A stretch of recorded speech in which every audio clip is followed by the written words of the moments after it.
Welcome everyone to another Moz Play video. This is Moz Mojito, and today we're going to be trying out an environmentally friendly game called Terranil. Now, I've seen this game advertised in some Steam sales and was really impressed with the graphics involved, as well as the whole environmentally friendly style. So this is something I'm going to try out. It's really a more zen type getaway compared to the games I play, but let's take a look.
Okay, so as we can see here, the land's pretty desolate and it's up to us to bring it back to life. So we're going to go ahead and follow along with the tutorial messages that pop up and start off with some electricity here with a windmill and basically just follow along with the steps here. There's really not much talking I need to do in this video, so we'll just go ahead and follow along with the tutorial and see the steps that we're gonna go through to turn this brown, dry, dead land into a nice green, zen-like garden.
Okay, and with that, we already got a good patch of land all greened up. And there you go, we have the introduction to the game. So this is really gonna give us a good general idea what to expect. We got a whole lot of dead land to bring back to life. So um, we're going to go ahead and just follow along with the steps. And as you can see in the upper left corner, we have a percentage number up there. We want to get that to 100%. So I guess as we grow grass, that number will increase. And next to it, we have a currency amount of 535. The currency is in leaves. So that's how we pay for things that we build. So we're going to continue to just press on through the tutorial and try to get this area as green and garden-like as possible.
All right, so as we continue to expand the greenery of the land, I noticed that we're starting to get low on our currency. We're already down to 100 on the currency, and we still got quite a few areas to green up.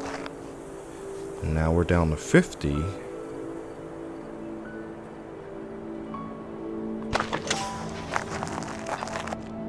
And now everything's red. We don't have enough currency to buy anything else, so I think what we're going to have to do is undo the last move and maybe pick something different, because we do want to unlock that water pump. Start putting some water on the map.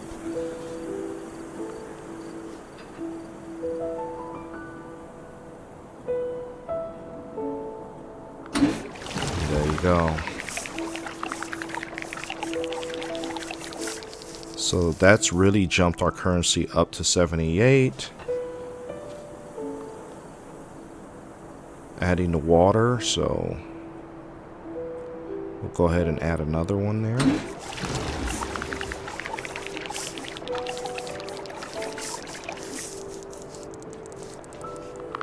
Alright. So I figure if we just start filling up these dry riverbeds, these river cutouts, that's going to get our currency up. And as you can see, we're starting to get close to leveling up on my hotbar, my toolbar. So that's going to help us out too to unlock even more things to build.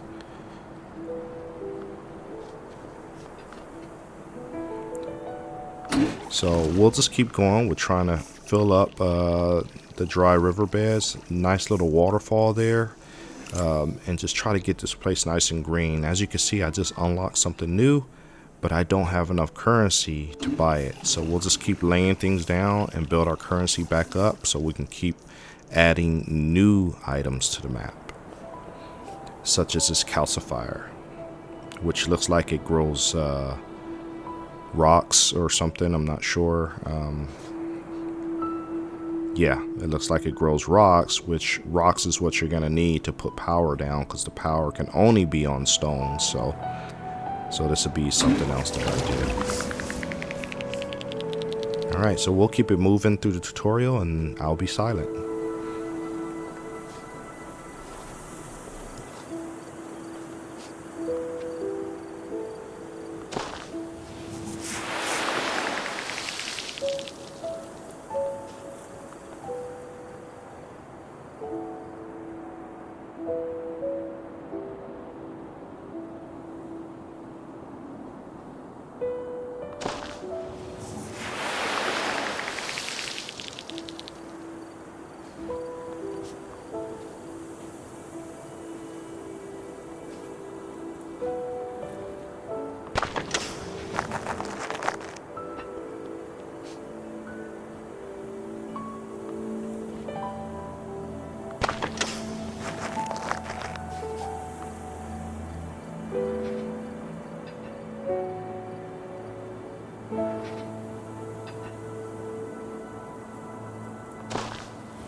Okay, so we got past 100% in the upper left, and looks like we're unlocking something new, something about temperate zones and biomes, animals, and climates. So this is a new chapter of the game, I believe, and this should. So now we have different varieties. Beehives has been unlocked, and looks like we've unlocked some other things such as wetlands. Oh, I see. So we put a beehive down and grew flowers all around the area that we put a beehive down. So that gives us one area to biome. And now we just unlock marshes. So that gives another area to biome. And as you can see in the upper left, we have like little progress bars depending on what we've been unlocking.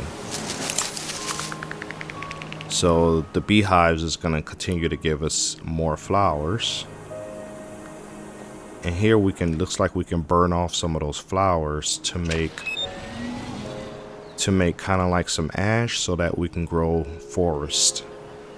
Yeah, so the nutritious ash, I guess that's going to give us kind of a thick fertilizer, rich fertilizer, so we can grow big forests and trees and stuff like that, which is probably going to even boost our score even higher. So we'll keep going along and following the tutorial, and this place is really starting to come to life compared to how it looked when we were playing earlier in the game, where everything was pretty much dead. So we'll keep it going as we put more beehives down and get more flowers growing everywhere.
Okay, so it looks like our solar fire device is activating, and although it's destroying all my greenery, it looks like it's replacing all that greenery with a nice ash so that we can start growing things on top of that nutritious ash, like forest and whatnot. So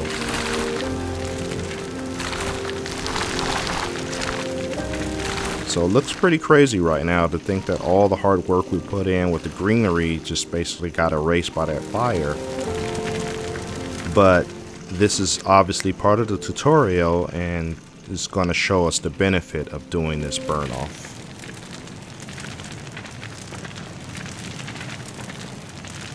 And it just keeps going.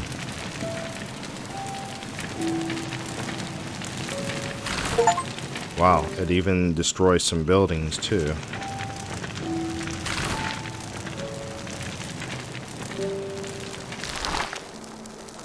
Okay, that was a massive burn considering where it started there, but look at all that nice ash. We should be able to drop something new down, and there it is. Arbor.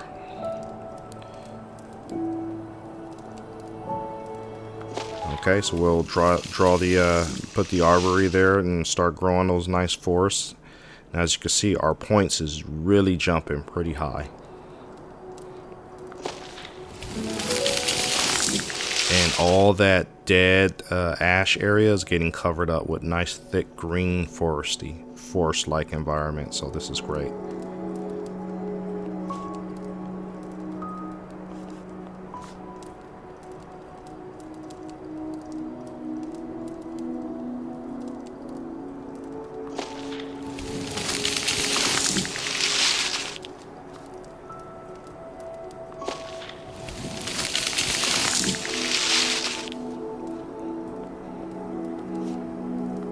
Alright, so these arboretums are really filling in those dead areas, and it's really starting to look nice with the forest and the trees, and you can start seeing some animals even return. I see some flying birds, something that we didn't have before. And it looks like I have a check mark now in the upper left, so I've unlocked one of the quests, which was probably to lay down forests. But I still have to put some more marshlands down and do some more beehives to get the full, all 3 biomes checked.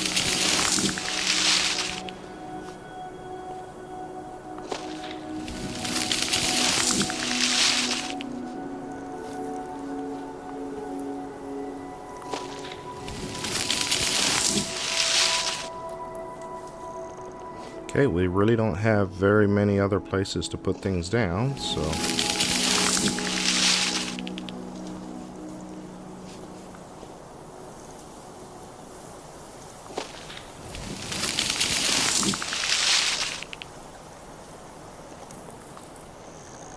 Now we can start putting some beehives back down to see if we can get some more flowers growing, but the forest areas may be just too thick to allow any spreading of flowers.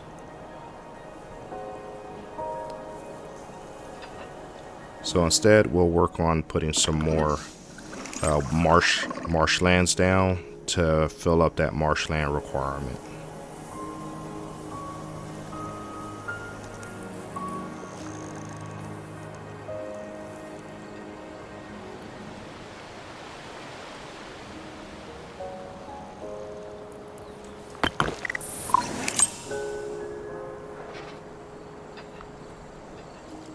Okay, so we unlocked a message here about regional climate, and it looks like we can look at some more information here regarding humidity and what makes what grow.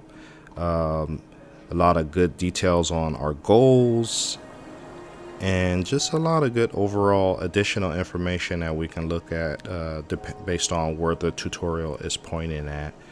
Lots of great things we can unlock.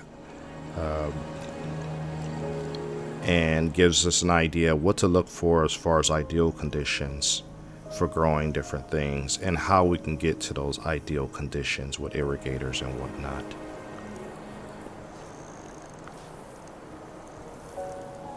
So overall, I think we're off to a really good start. A lot of the dead areas have been covered up with nice lush green areas and forests. And I think we're getting to a really good stopping point here where we can kind of come back and continue on in a continuation of this video in the next video and continue to explore some of the new things that we've unlocked. So we'll put a bookmark in it here. And as usual, I'd like to thank you for taking the time to watch my videos. And please remember to like, comment, and subscribe, and we'll see you in the next video.